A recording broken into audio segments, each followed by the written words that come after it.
Teman-teman, saya sedang berada di perbatasan Yogyakarta dan Solo. Tahukah kalian bahwa dua kota ini dulunya sebuah kerajaan besar? Nah, dengan mesin waktu, kita akan melihat awal mula munculnya Yogyakarta dan Solo atau Surakarta.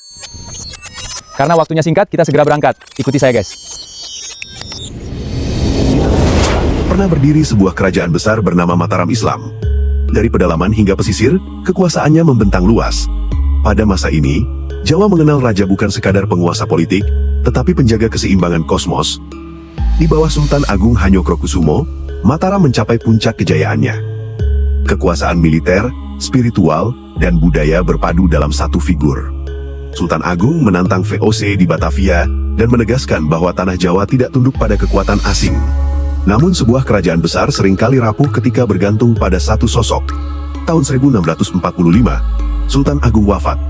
Bersamanya, wibawa yang menyatukan Mataram perlahan memudar. Di saat kekuatan internal melemah, VOC masuk lebih dalam. Awalnya sebagai mitra dagang, kemudian sebagai penentu kebijakan. Perjanjian yang tampak administratif perlahan mengikat Mataram dalam ketergantungan. Pemberontakan Trunajaya menjadi pukulan telak bagi Mataram.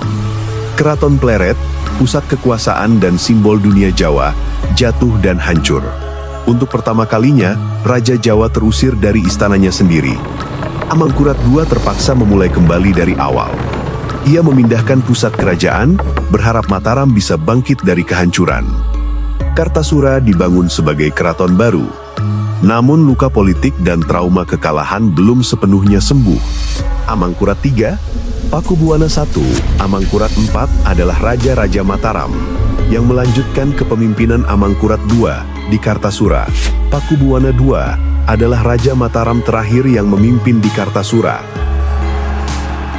Tahun 1740, geger Pacinan meledak.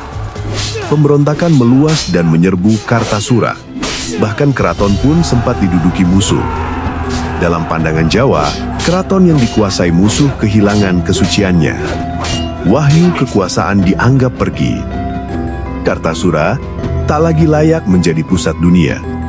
Maka dipilihlah Desa Sala, sebuah tempat baru untuk menanam kembali kekuasaan yang kelak dikenal sebagai Surakarta. Di Desa Solo inilah Pakubuwana II membangun kembali Mataram. Namun dalam perjalanan pemerintahannya, kekuatan VOC tetap membayanginya. Gejolak politik kerajaan dan masalah lainnya membuat Pakubuwana II tidak bisa lepas dari uluran bantuan yang ditawarkan oleh VOC.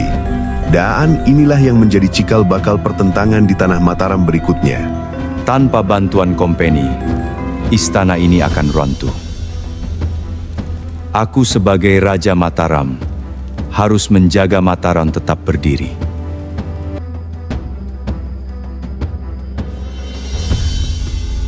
Sepeninggal Pakubuwana II, tahta dilanjutkan Pakubuwana III yang justru diangkat oleh VOC.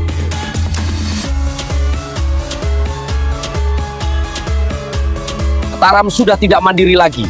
Pemerintahan Pakubuwana ketiga ini diatur oleh kompeni. Raja harus kita ingatkan Adalah Pangeran Mangkubumi, adik dari Pakubuwana II atau paman dari Pakubuwana III yang secara keras menentang campur tangan kompeni dalam pemerintahan Mataram.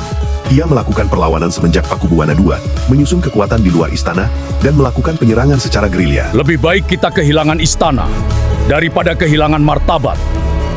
Tanah Jawa tidak dilahirkan untuk tunduk.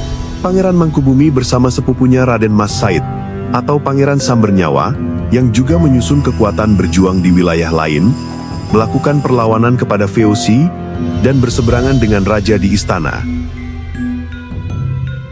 Selama tanah ini masih kita pijak, perlawanan tidak akan berhenti. Usir kompeni dari bumi Mataram.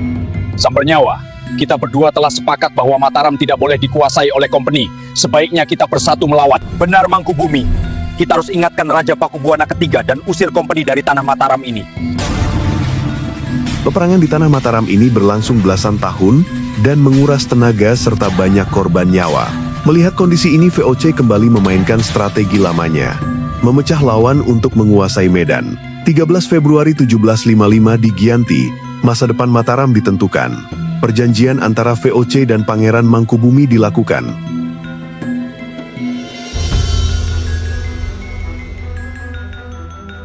Mangkubumi, perang ini melelahkan Jawa.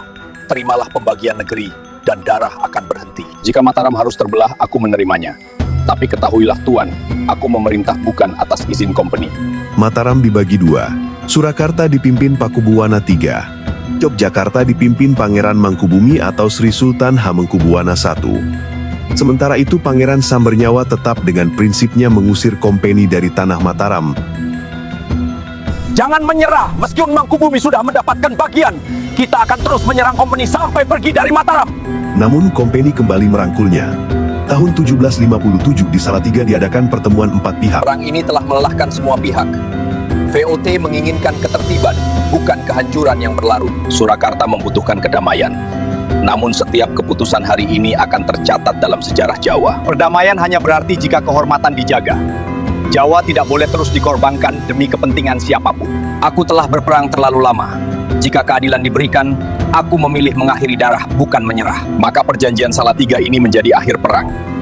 Masing-masing berkuasa tanpa saling meniadakan. Tuan Pakubuwana III di Surakarta, Tuan Mangkubumi di Yogyakarta, dan Tuan Said di Mangkunegaran. Mataram Islam tak lagi satu. Perpecahan ini bukan semata takdir, melainkan hasil politik adu domba VOC yang sistematis. Kekuasaan terbelah, kerajaan terpisah, dan luka sejarah pun tercipta. Dari konflik itu, Surakarta dan Yogyakarta tumbuh sebagai pusat kebudayaan Jawa. Tradisi, tata nilai, dan warisan adiluhung tetap dijaga. Hingga kini, keraton-keraton itu berdiri, menjadi saksi bahwa sejarah pahit pun dapat melahirkan peradaban yang bertahan bagi masyarakat Jawa dan Indonesia. Lintas generasi, waktu, dan perubahan zaman yang terus berjalan hingga hari ini.